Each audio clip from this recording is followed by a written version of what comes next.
Good evening. Good evening to all of you. My name is Bill Kraft here at Concordia College. We're so pleased to welcome you to the National Book Awards event this evening. And I have a few things to say, and then we will get to our wonderful guest.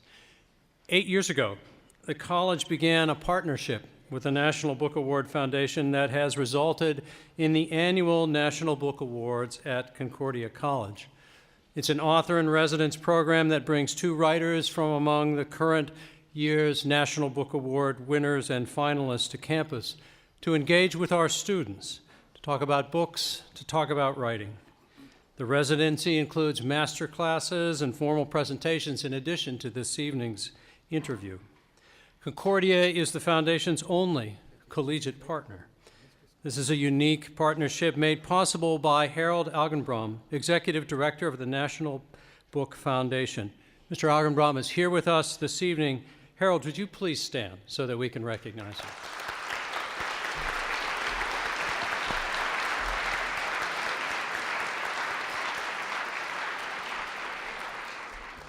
It pleases me greatly to say tonight, when Harold is with us, that his translation of the collected poems of Marcel Proust will be coming out next Tuesday. So please look for that. We are pleased once again to have Neil Conan, host of National Public Radio's Talk of the Nation, with us to host the readings and conversations at Concordia. Mr. Conan joined NPR in 1977 and worked as a reporter in the United States and Britain. He served as NPR's bureau chief in both New York and London. For 5 years, he hosted Weekly Edition, the best of NPR news. Following the attacks of September 11th, 2001, Mr. Conan played a major role as anchor of NPR's continuous live coverage, a role that he reprised during the wars in Afghanistan and Iraq. Mr. Conan has also served as editor, producer, and executive producer of NPR's flagship evening news program, All Things Considered. He received a major Armstrong Award for his coverage of the Iran-Iraq war, a Columbia University Award as part of NPR's coverage of the Gulf War, a DuPont and George Foster Peabody Award for his part in NPR's coverage of September 11th, and another DuPont for NPR's coverage of the war in Iraq.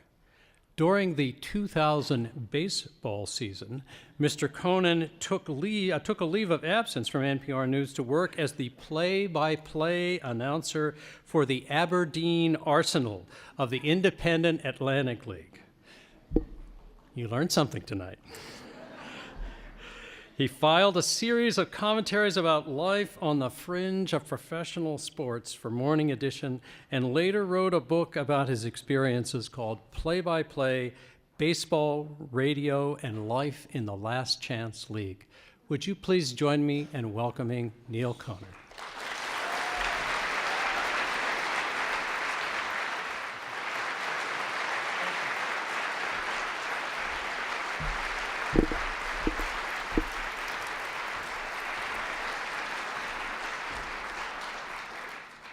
Thank you very much. It's very kind of you. We have the great pleasure this evening of meeting the authors of books that share some profound similarities. They're books about families, complicated families. And they tell stories about courage and poverty, about racism and colonialism and Catholicism, about living at the borders both within and without America, about love and violence and justice.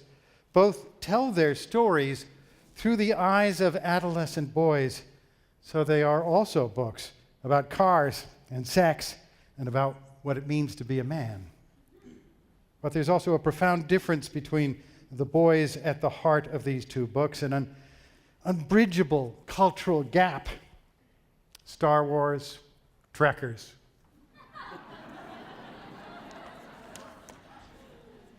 Louise Erdrich is the author of 14 novels and many volumes of poetry, short stories, children's books, and a memoir. She's the recipient of many awards and a woman with uncommon courage. We know that because she's the proprietor of an independent bookstore.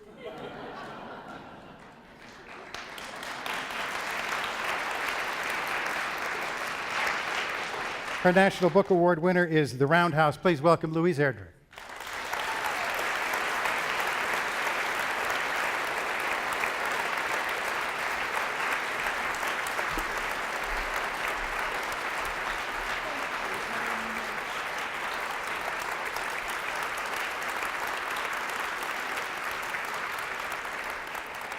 Domingo Martinez lives in Seattle, has written for The Epiphany and The New Republic. The Boy Kings of Texas is his first book, and if you read it, you will understand why.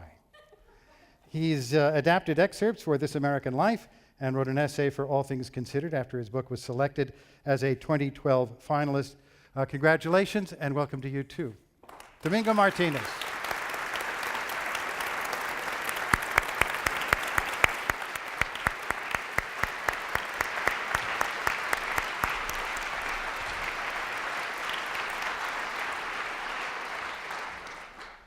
And I'd like to begin with those boys about whom we read so much. I know where he got his because a not dissimilar creature lives inside of me as well. Where did you find yours?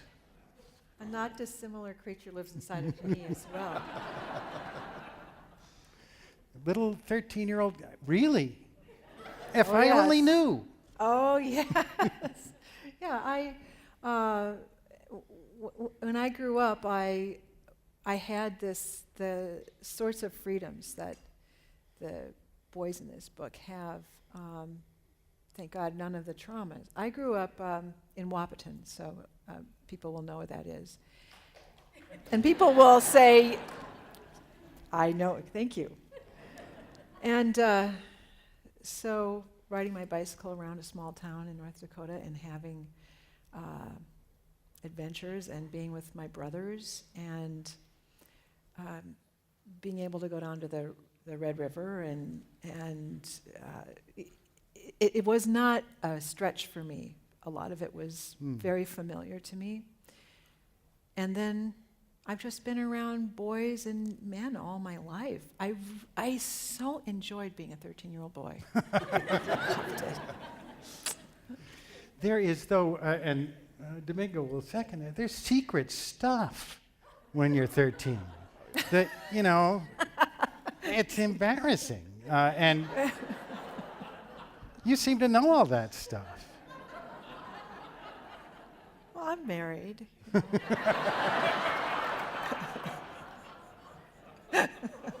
Men kind of tell you some of those things. Well, they're going to be driven out of the brotherhood for leaking the secrets. It is an extraordinary act of imagination, no matter how easy you say it was, to bring Joe to life. And it is, in fact, a childhood which ends almost on the second page of your book. Yes, it is. It ends in the sentence,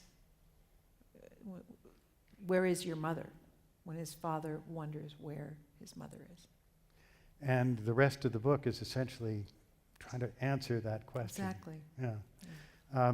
We'll get to more of that in a minute. I wanted to turn to Domingo because we know where you ended up, here on Yes. stage in Concordia. Right, and my mother's in Houston. Houston, yeah, Yeah. still. That boy, though, it had taken a long time, it seems to me, for you to find him again. I certainly had to research him and sort of resuscitate him from many layers of traps and secrets and little hiding places, yeah, in order to complete the book. And the idea of researching your own self, there is a difficulty in writing memoir. I wrote one, but in that you start writing about yourself and you make yourself a character. Yes, and there's also the danger of drawing other people in who might not want to be drawn in, but you can't really illustrate your own experiences without first sort of establishing the environment and the characterizations of people who had a direct influence on your life, and sometimes their memories don't coincide with your own. There are times when you're recalling things and you say, this may have been when I was 10, or maybe it was 8. Right. Who remembers? Right. It is endearing at one point. And it also lends a verisimilitude, because none of us truly remember the events that went by in a blur all those years ago. That's right, and I found that as I kept writing this book that memory kept overlapping over itself, and it just, there were instances where there's no way those two things could have coincided or paralleled at the same time, and yet I had those memories, and they were very clear. I was actually quite lucky in that I had an older brother who shared a lot of these experiences, and I was able to corroborate many of the events that I wrote about, and I found out that I was wrong. Because Dad was 2 years older, and he was a bit more forceful in insisting that his memories were correct. So we just kind of like met halfway for most of them. There is also a sense of reconstruction, because obviously events occurred. These are dramatic events, a lot of them. Your grandmother's a pistol. But that's one way to put it, yes. These are dramatic events. And you don't understand, no 10-year-old or 12-year-old, whatever, could understand their import until looking back on it many years later. That's right. That was the environment we were normalized, to which we were normalized, as Louise was saying.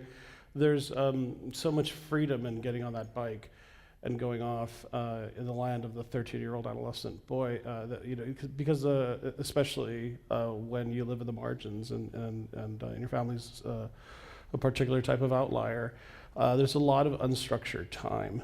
And so you fill it by creating your own adventures on that bike. And like now, for instance, my sisters are all married, and their children have piano lessons and ballet, etc. We had the junkyard.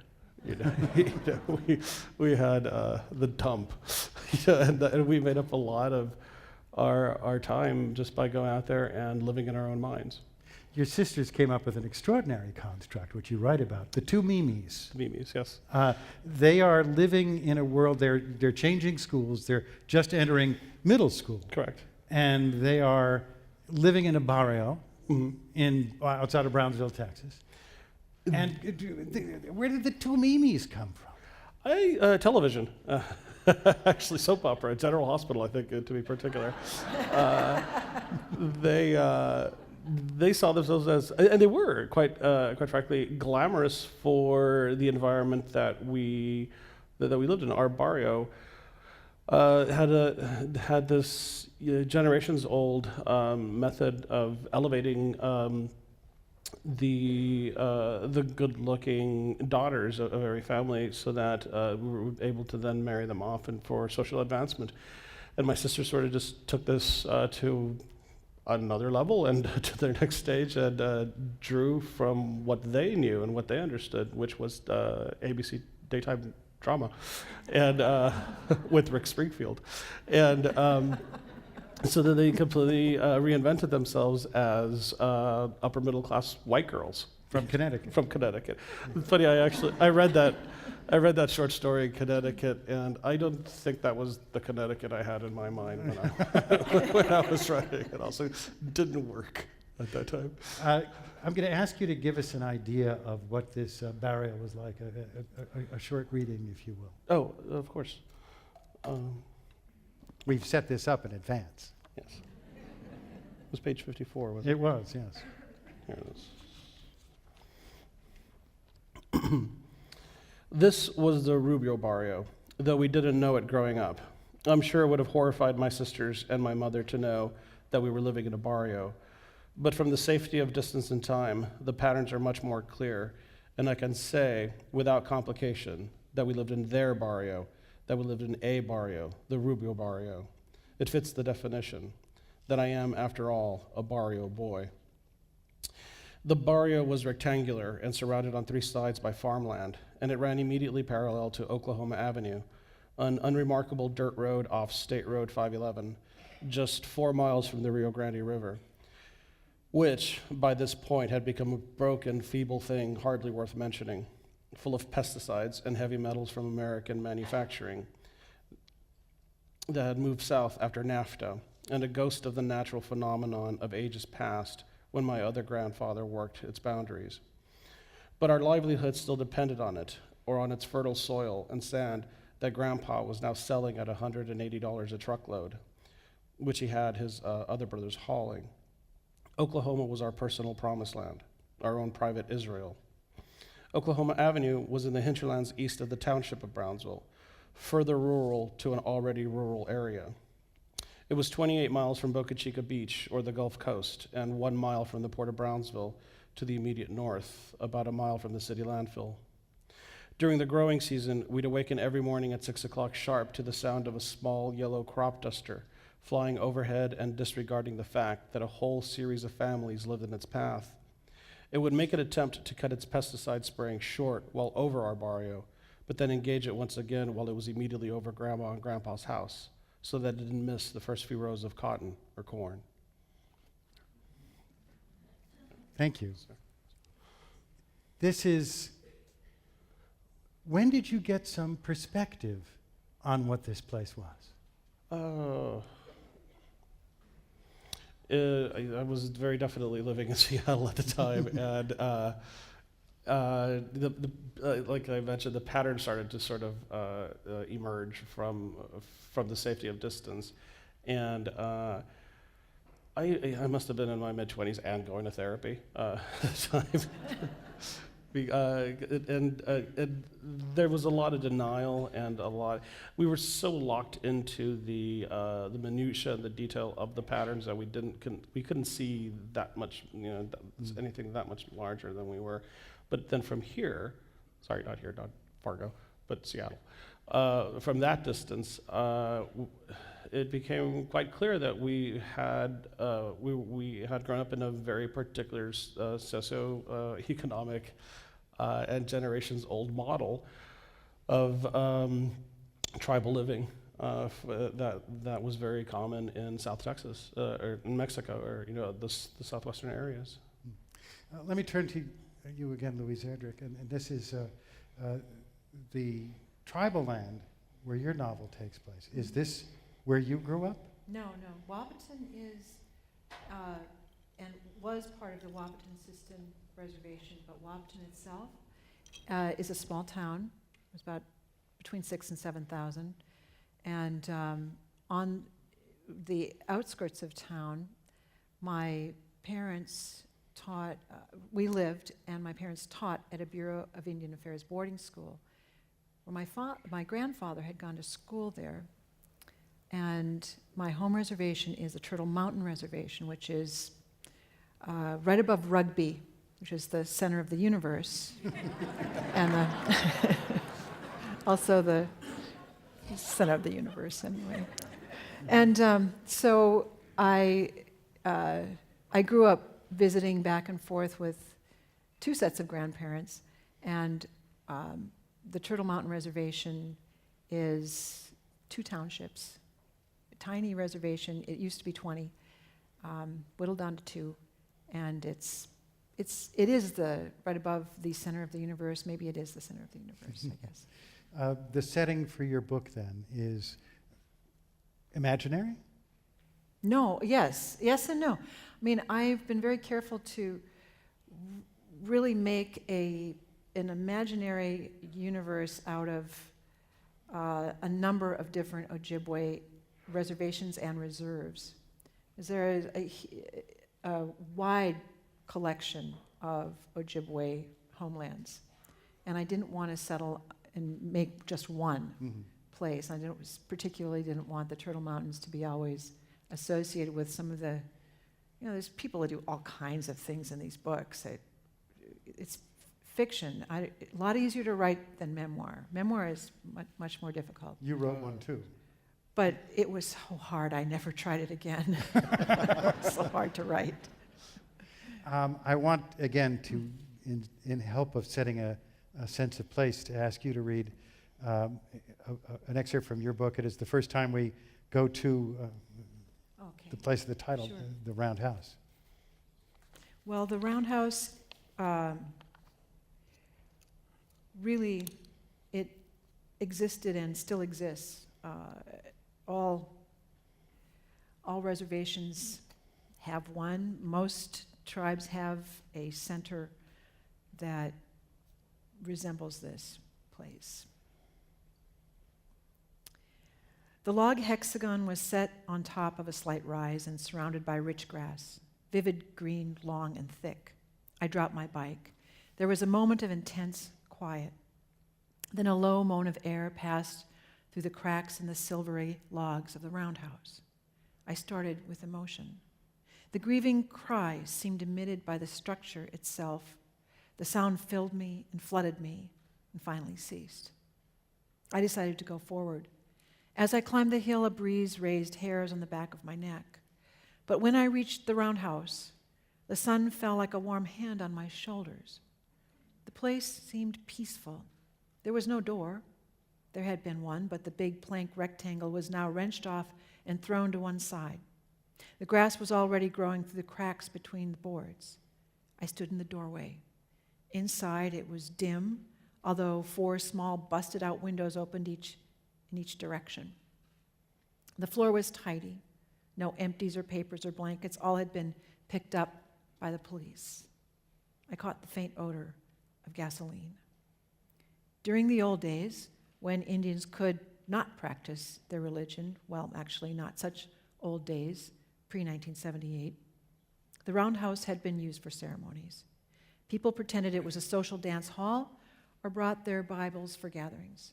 In those days, the headlights of the priest's car coming down the long road glared in the southern window.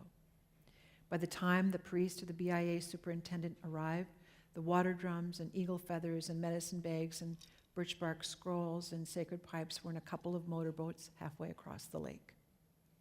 The Bible was out, and people were reading from Ecclesiastes.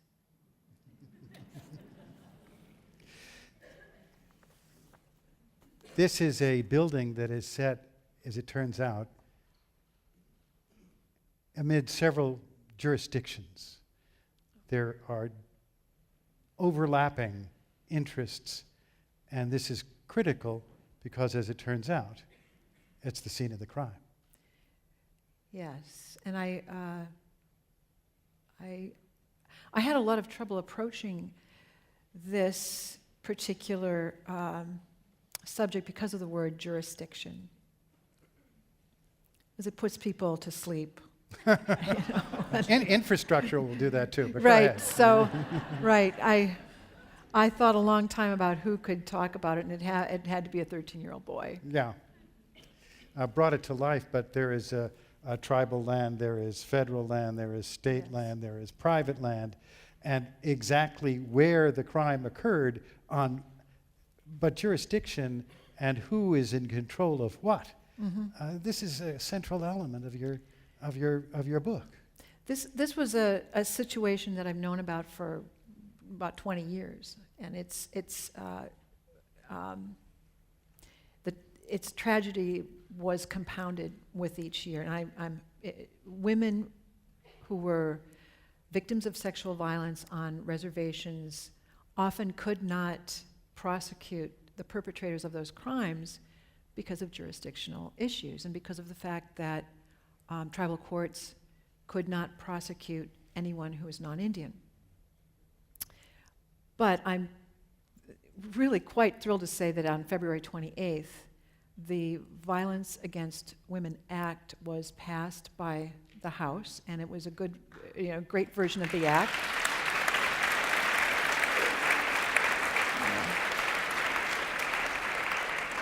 And it does include a very limited provision that gives tribal courts authorities only over perpetrators of crimes of sexual violence. The limits of tribal authority, in this case embodied by Joe's father, who's a Yes, judge. he's a tribal judge. Yeah, and Joe, as a boy, of course, imagines his father settling great cases and murders and all of that. And then as he actually starts to read his father's cases, finds out that many of them involve hot dog thieves. Yes, this is very different from, say, for instance, To Kill a Mockingbird, where Atticus Finch is able to try a capital crime. Tribal courts have been limited to just piece by piece. Sovereignty has been whittled and pulled away from the tribal court system. And so this small piece of sovereignty, it's just a tiny piece, was a great, it's caused a great amount of hope in the country. It's also, you use it to explain the outrage of the innocent, as Joe comes to understand this. Yes, well, and also the disappointment of a boy who has made a hero of his father all of his life, and who then looks through these court cases and realizes honestly he is trying someone who stolen ate a couple of hot dogs at. I looked through the Indian Law Reporter, which is a huge compendium of cases, and there was actually a similar case, so I put it in. But that was the jurisdiction being the power that a tribal court has is really in contradiction to the gravity that I have found. I know a number of tribal judges, that I have found tribal judges to bring to each case. There's an extraordinary scene in the kitchen when Joe says, why? And there's a rotten casserole in the back of the refrigerator, and his father brings it out and dumps it on the table. And it's the rotten body of law upon which everything must be constructed. And he erects this house of silverware atop it. Mm-hmm. And then he points to his son to saying, here's this law that wrongs us so badly, and it's a particularly fetid piece of destroyed casserole. Yeah. And then he says, as to what he is doing? He says that because Congress basically is watching how tribal court systems handle even these small matters of jurisdiction, of authority. He bases everything on the most solid pieces of knowledge that he has. He writes as impeccable an opinion as he possibly can, and this really reflects what I've known and found out from my association with tribal judges. Given the other cases, I was proud that you did not cite Felix Frankfurter in there. That's a joke he would have used, though. I would have used. I resisted. It is, though, the diminishment of the father in the son's eyes that also plays a critical role in the novel, and that's what I wanted to turn back to you, Domingo, because being a man, what it means to be a man. That. Yeah. Tell us about Dan's first fight. Oh, Dan. My older brother Dan was approximately 14 or 15 years old, and was put in a position where Dan was always larger for his age. He was the firstborn male son, and for whatever reason, nature has always kind of made them a bit, sturdier than as the rest of the children come through. And Dan very much fit that mold. And as such, my father had always noticed this, and would always sort of emphasize my brother's masculinity above like mine, or even his own. Because Dan was the tough one. Dan was going to grow up to be the tough one, and Dan, because he was just a kid, really took that on and took on that role. and was very proud of himself for that role. Because who doesn't seek the admiration of That's his his father? father, correct. And so here he is at 14 years old. We are at this point. My dad has a contract running grain from this group of farmers to the grain elevator in Brownsville. And we're working very late at night. And we're all very tired. And my dad, his equipment was always way faulty. There was always something never quite right with it, and always, illegal. No insurance, brake lights, etc. Brakes sometimes either. And so this evening he pulls this truck out onto this highway in the dark. There's no sulfur lights, nothing, and basically gets in the way of this oncoming vehicle who's being driven by this intoxicated local guy who gets out and picks a fight on my father, who doesn't defend himself, except that Dan, being 14 and kind of groomed to be in this particular role, sort of jumps out of nowhere and grabs the guy by his shoulders and slams him against the side of the trailer. And in doing so, he immediately sort of puts himself in this position of being the family protector. At that point, my dad is incredibly proud of his strong son. And in order to sort of reinforce how proud he is of Dan, he turns around and diminishes me, because that's what you do with your sons. Dan, at that point, was imprinted with this notion that was going to be his role for the rest of his life, or for the rest, he was going to be the family protector.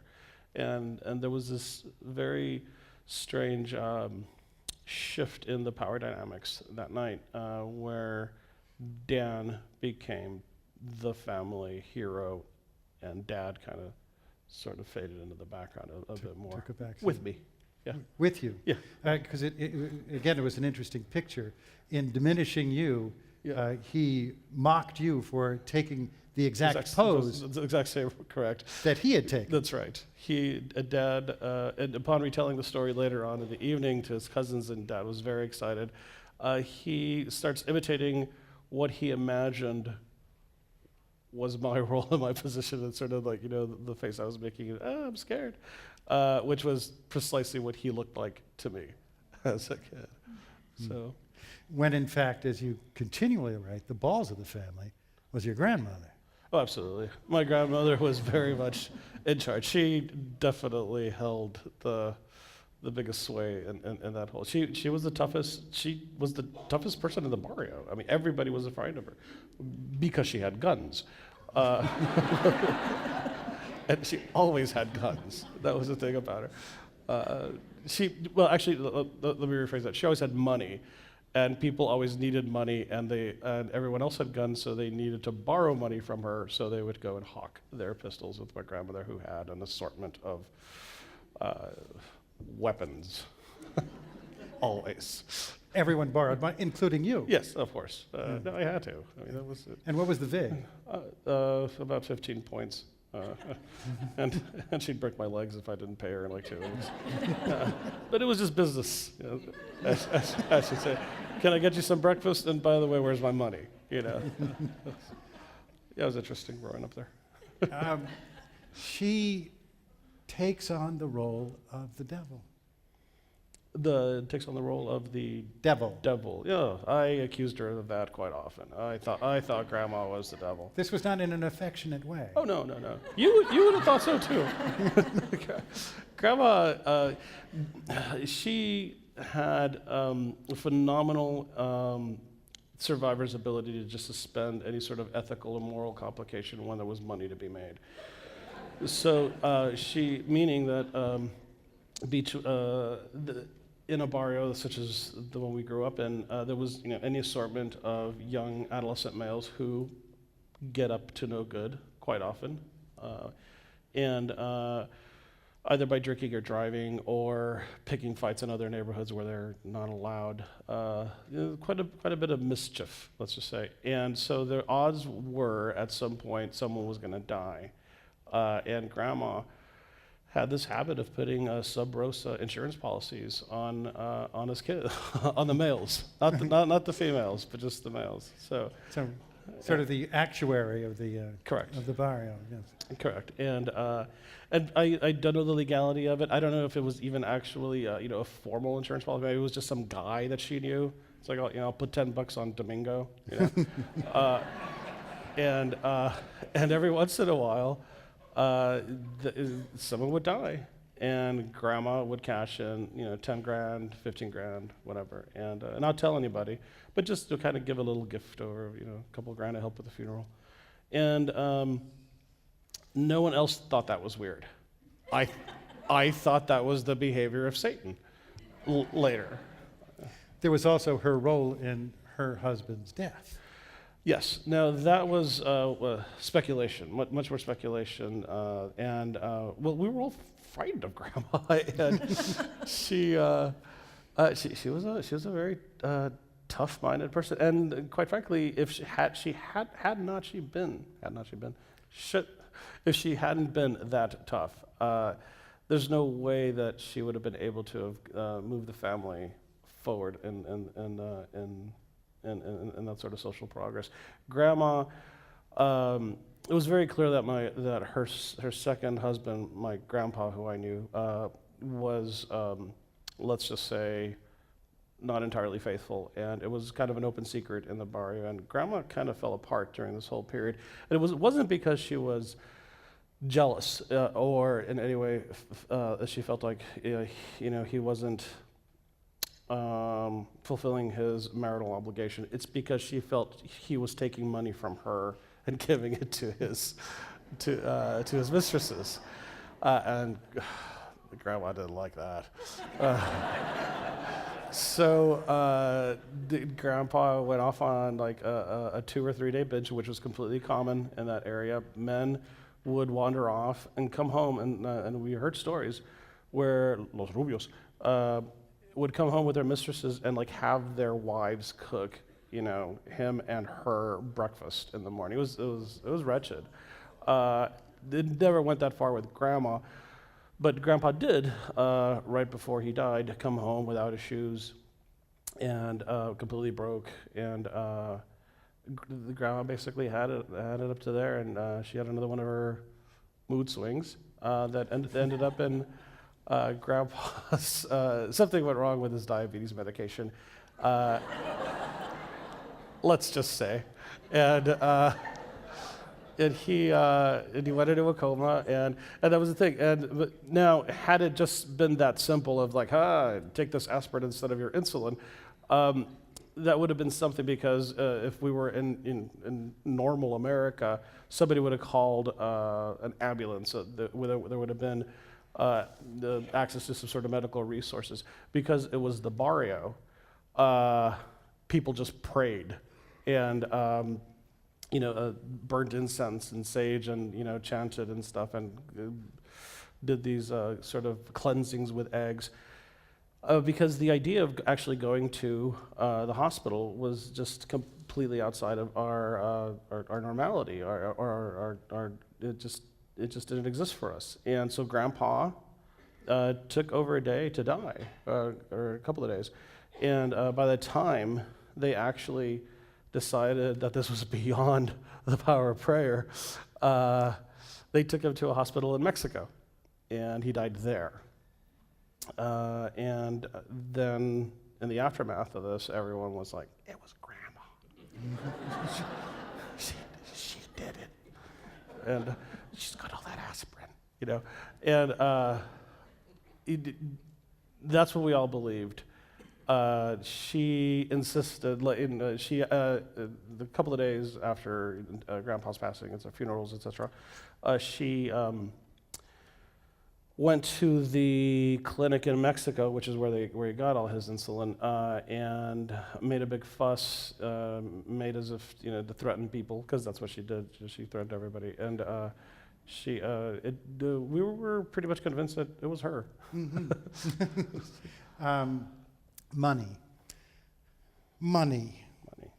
There is a amount of money that plays another plot element, but it's more than a plot element. It is something that animates people. It is a currency with which we're unfamiliar, really.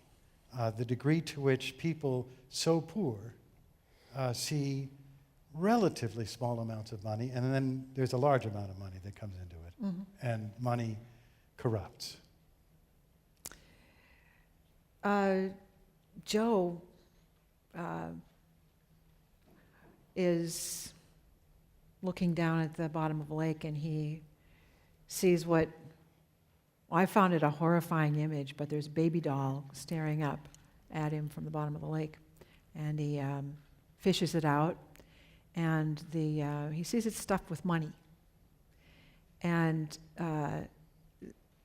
he thinks somebody's stuffed their baby doll with dollars from uncles and, babysitting money, and I'll go find out who lost this doll. And he brings it to his aunt, Sonia, who is not based on anyone I know. She is a stripper who is just like a very pragmatic woman. That's one ruthless and pragmatic. And he brings the doll to her. She takes the bills are all $100 bills, and there's thousands of them just stuffed in this doll. And she immediately knows what to do. He doesn't know what to do with this. And she immediately knows. She wraps up the doll. She tells her husband she's taking Joe out to buy some clothes, something his mother can't do right now because his mother is in this tremendous state of shock and depression. Fine, says the uncle.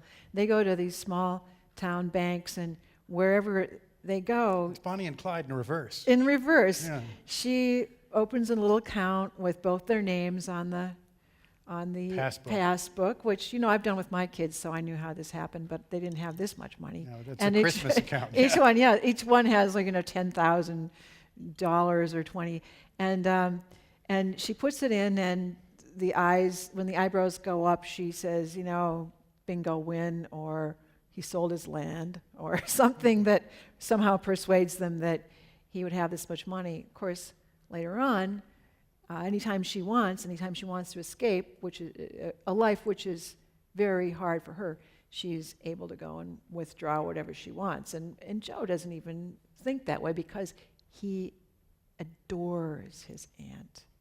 He adores her main, the assets which are in her line of work. She's been very successful with these.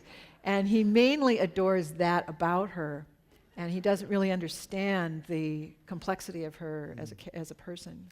She betrays him, in a sense, by... She betrays him, but he betrays her. Yes. There's a mutual betrayal, and I thought about this for a long time because he has a... Well, you would call his... he has an ancestor. Everybody's a grandpa, and who becomes a certain age, a mushum. And this particular mushum, he has he's never given up on his love life, even in his 90s. Maybe he's 100. He says he's 104. He still won't give up on his love life. Anyway, he's totally enraptured with Sonia. And he wants one birthday gift from Sonia. And he wants her to, do what she does best in life. And unknown to, actually one of Joe's friends has found a picture of Sonia in a Minneapolis magazine, or, and This is long before the internet. Long before the internet, where you'd find this anyway. But, and she's Red Sonia, and she's a kind of Valkyrie princess. And anyway, Musham wants this birthday present. She loves Musham, and she's going to give him his birthday present. Joe insists on watching, and from that point, before that point, Sonia is his mother, and she has that relationship with him. He's 13, but he knows how to blackmail someone. And he basically blackmails her into doing this in front of him, too. And it's his first step is into something that he really doesn't like about himself as a man, and he finds later that he wants to be a better person than he was at that moment. But she gets her revenge very easily. Being a man, not with his fists like Dan, from the very beginning he starts investigating the crime. From the very beginning he takes a role his father does not want him to take. Right. But that is necessary if anybody's going to find out. He is the engine that moves the investigation. He's a curious 13-year-old boy, and he's got friends. You know, he's got friends who also want to know what happened, and he loves his parents. No matter what he's found out about his father's inabilities to really prosecute this crime, he loves him, and he adores his mother. I mean, this is a family that really works. They really care for one another, and he cannot bear for his family to be destroyed. And through his ingenuity, through his persistence, there is a pursuit of justice. And there is a meditation in your book about the meaning of justice. Because it turns out that the legal mechanism so caught up in these overlapping jurisdictions cannot deliver it. Right. Right. And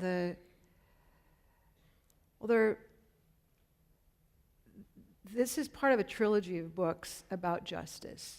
And this book talks a lot about when justice in the Western system fails, and when a traditional form of justice might be possible, might work. But what is not just presented to Joe, but what Joe finds by the end is that he has to make a decision that should never be pressed upon any human being.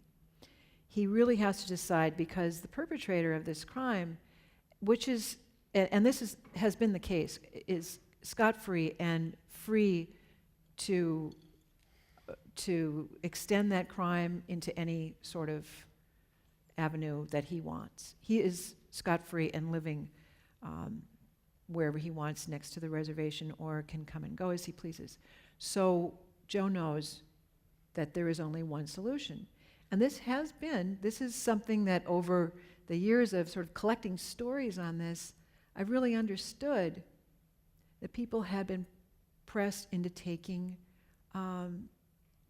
other ways to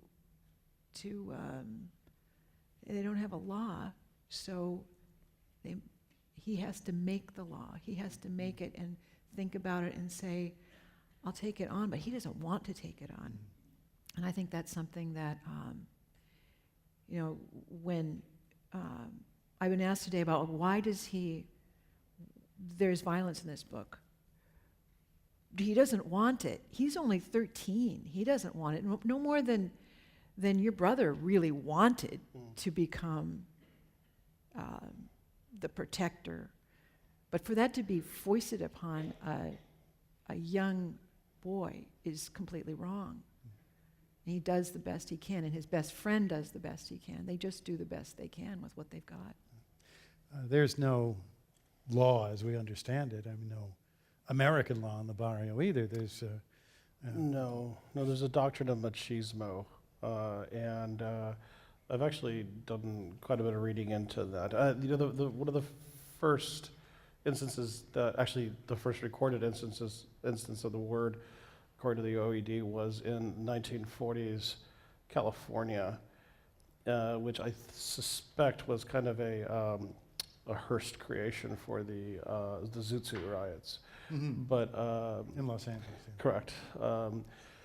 Never minding the sociological aspect of that, I was nodding my head entirely while Louise was describing that, because you're describing an adolescent's appreciation of justice in a environment that does not have ready access to judicial resources, and that they don't have a system or a history of resorting to that, knowing or being able to trust a larger system of justice to come in and solve things for them. And so so what ends up happening is these marginalized cultures tend to need to resolve things right away and on their own.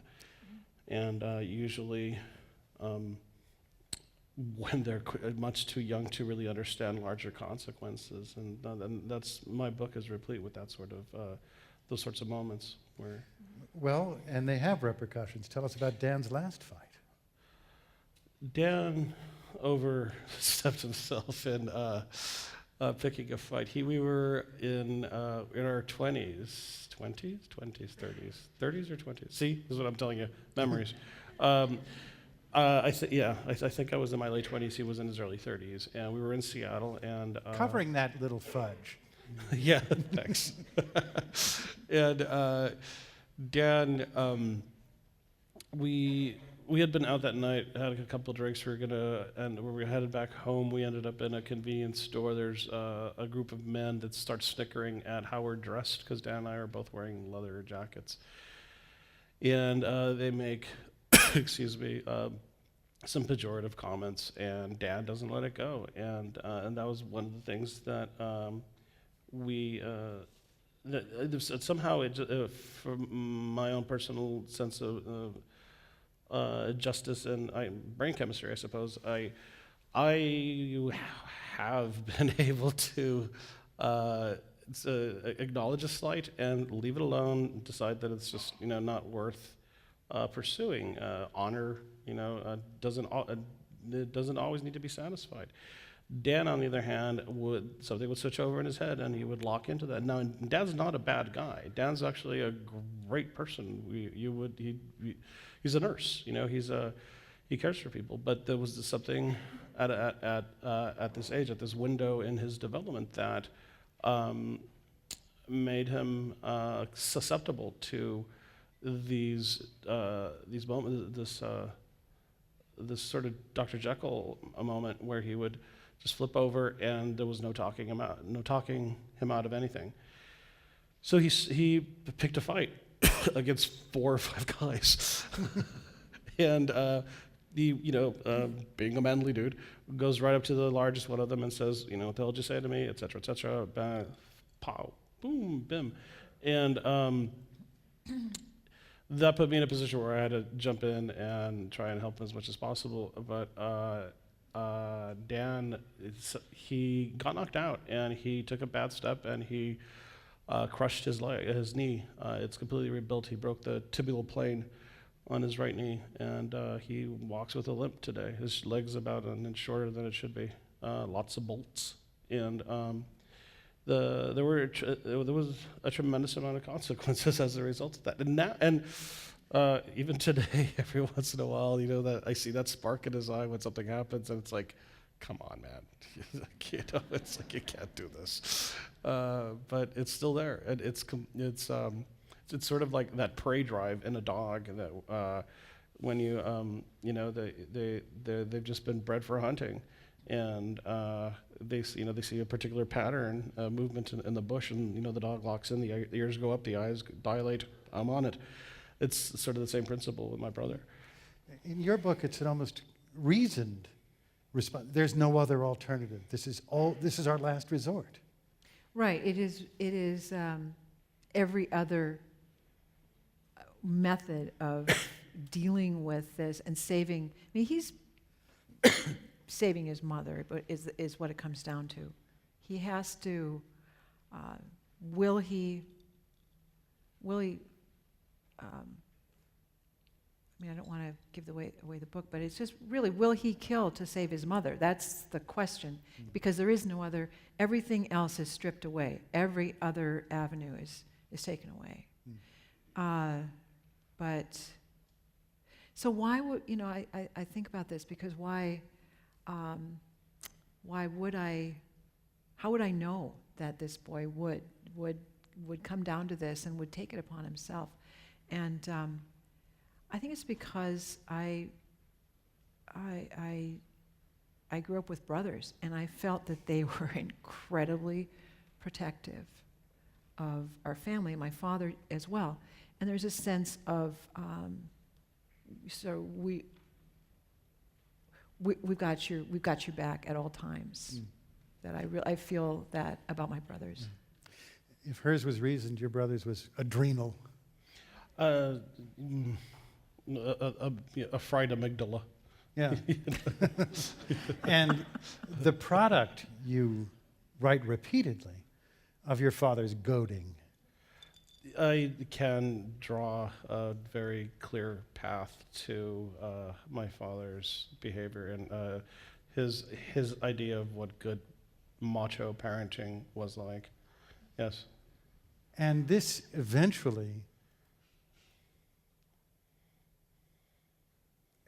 it's so extraordinary. Your sisters do succeed, the Mimis. Absolutely. Not just the Mimis, but my oldest sister Sylvia also. They're all very well-adjusted, very successful. One of the Mimis, Mimi Senior, she's a PhD. She's a research scientist in Houston. My other two sisters are administrators in the Texas school system. Families, no divorces, children, cruises. So for them, somehow, Right. they got out of the barrel. America worked. They did. And while, and I do actually reluctantly admit this, but yeah, my older brother and I were thrown under the bus for the family to elevate itself socially that way. This is the reason why my mother can't read the book. She feels a tremendous amount of guilt about these things. She doesn't disagree or deny that these things happen, but it's too painful for her. My father can't actually read the book because it's a bit beyond his level of literacy. He can download it, I'm sure. Sorry? Download the audio copy. I'll get him the audio copy. No, but and I actually warned him right up front. I said, there's going to be some really terrible things in the book, so I just want you to be prepared. 7 or 8 months later, the book's been out. It's been quite popular in Texas, and he's getting a lot of attention from the ladies.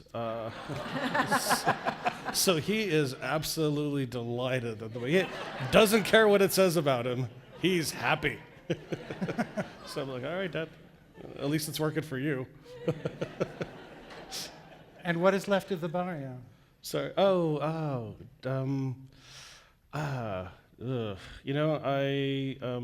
visited my grandmother's house surreptitiously because they would shoot me if they knew I was there, and it's pretty much just an old shell of its former self. All the families sort of broke up and moved on, and there's new faces, there's new people. Progress, or I say progress, but I mean a tar road actually showed up. The Oklahoma was paved eventually. Lots of little other people that are not related to one another started moving in, and so the address is still there. Our old house is owned by somebody else we don't know, and yet my grandmother's little stronghold is a little brick stronghold surrounded by every amount of greenery that you can imagine. It's a little sort of Garden of Eden. She's still alive. She's still kicking, still killing chickens, and possums. She hates possums, and in her own way thriving. She's 88, and Did she read the book? no, she just taught herself to read the Bible, which was a huge accomplishment for her. And A couple of commandments she skipped. just she skipped the first part. Thank you. No, she's winding down, and she looks forward to my monthly phone calls, where I yell at her in loud Spanish, "Oh, Grandma, oh, it's Domingo Junior, oh." I've lost my ability to communicate with her, but she knows about the book. She knows the trouble that it's stirred up in the rest of the families around there. But somehow, that's the power of celebrity. She's completely forgiven that part. She's like, I was in the New York Times with chickens, So she was pleased. Your book being fiction, your characters evaporate after the last, well, they linger in our minds and hearts, but their lives don't continue. Well, there might be a sequel, you never know. But the world and the people who inhabit that world seem to have, to me, fewer ways out than the people of the barrio. Oh, how do you make that out? I don't understand that. Well, the structure, the tribal structure, continues to, and the structure of the reservation continues to hold them in, does it? I think that's a misconception. I think that a lot of people think that somehow, for one thing, that Native people have to stay on reservations, or No, that obviously no. that somehow that there's something drastically wrong with having to be Native. I don't know if that's what. No, that's not what I'm saying. But reservations, half the people who are Native live off reservation. Mhm. And also, what I see is an immense amount of extraordinary work that people do to make reservation life into something that draws people back, and that the land people are adding to their land base now. Mhm. I mean, I think the current stereotype that is associated with Native people is casinos. Frankly, I can't say anything bad about casinos, because the revenue that generated has actually allowed Native people to become more of a force than our population would allow us to be. I mean, the money that's been generated, most tribes have put back into that other boring word, infrastructure. And so, Which includes schools. And for instance, tribal colleges almost every reservation has a tribal college. And I think there's been this incredible renaissance in value and understanding of traditional culture. The Native world is so rich to me, and to I think everyone who is Native. It's every culture has its poisons, its shames, its problems, its anguish, and that is very true. That is altogether true. But I see people not wanting to find a way out. I think that's maybe the difference. I see people wanting to gain back a way into what has been systematically taken away, which is pride in culture. There's been just an attempt for the past, through government and through even programs meant to make people happy. Like, let's send Native people to boarding schools and make them happier people, because they won't have to live on reservations. They'll be able to do the things that non-Native people do. All of these sometimes well-intentioned programs have often ended up taking away the riches of Native cultures, so that getting back into a better and more depth-filled relationship with our own cultures is, I think, what what's really the thing that people are most interested in. Joe tells the story in retrospect. Mm. Where did you imagine him? What place in life was he in telling that story? He's about 38. He's a lawyer, and he's not telling this to a lot of people. He's just really thinking this story. And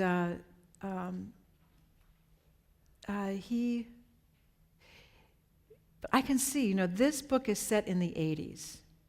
And the 80s were just the beginning of a good time for Native people. The nadir was during the mid-50s, and people were just beginning to come out of the mid-50s. The mid-50s, my grandfather was a tribal chairman on the Turtle Mountain Reservation, and the big idea in Congress at that time was, let's terminate all the treaties and let's forget anyone being Native. Let's just forget about that. Everybody's an American. Right, exactly. And that was in the guise of doing something good, So several... There was no land left to steal. Yeah. And it's always, anytime something like this happens, it's about the land or about the minerals or the oil or something that's on the land or under it. It's about grabbing it. And Domingo's Native. I mean, that's what's the fact is it's always about taking the land and erasing the culture. And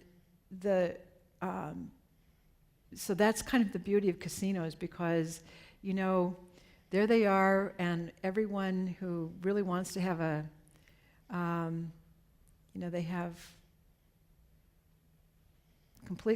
they're completely accessible, and you can go put your money in the slots, and here are all these tribes who are willingly inviting people to come and give back money. Mm-hmm. Right. And people are willingly coming back and pouring their money into reservation. That's, that was kind of the beginning of the revenue. There was 1978, the Religious Freedom Act. But my grandfather fought termination because the Turtle Mountains was next on the slate. And he went to Washington and he fought really at the loss of his health to retain the government-to-government, nation-to-nation status for the Turtle Mountain Reservation. His name was Pat Gorno. And lawyer Joe, Yeah. is involved in more substantial cases, we suspect, than his father was. Well, I don't know. I haven't really I haven't figured it out yet. Yeah. No more Frankfurters. No more hot dog Hot thieves. dogs. No. Domingo's book ends on an intriguing note that in his hour of need, he writes, it is his family who rides to the rescue and bails him out. He says that's the story for another book. Perhaps we'll be here again next year. No comment. It took me 15 years to write this one. Second time's the charm. Yeah. I'll have a laptop this time. You want a new project, Louise? Are you on a new project? Yeah. Oh, yeah. I was writing that science fiction book, but I don't know if I'm going to continue on with it, because every time I do, it gets rejected. I was serious about it. Really? But, no, it's a genre nobody likes. I mean, publishers. There's the science fiction. Publishers, you can't. Domingo likes science fiction. Sorry? You like Oh, science that's fiction. I love science Oh, of course. Yes. Yeah. Do you read Joe Scalzi? No. Oh, Reds. Go read Reds. Yeah. It's a wonderful book. Anyway, on that note, All right. Read. thank you all very much for coming, and I'd like to thank our guests. There is Domingo Martinez to my left, the book The Boy Kings of Texas, a memoir. On my right is Louise Erdrich, The Roundhouse. Thank you both. Congratulations to you both. Thank you, Doug. Thank you very much.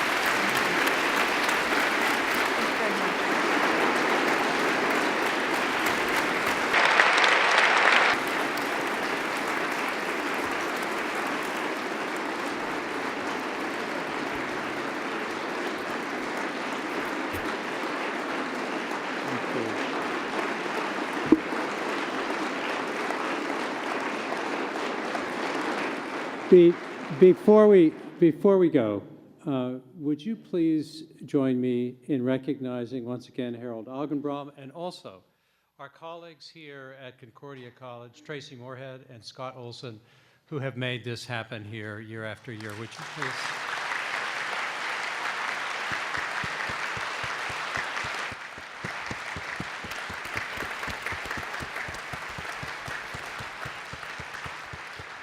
And it is my pleasure to invite you, after our three guests have made their way safely out of the Centrum and into the atrium, to join us for a reception and book signing. Please join me once again in thanking Neil Conan, Louise Erdrich, and Domingo Martinez.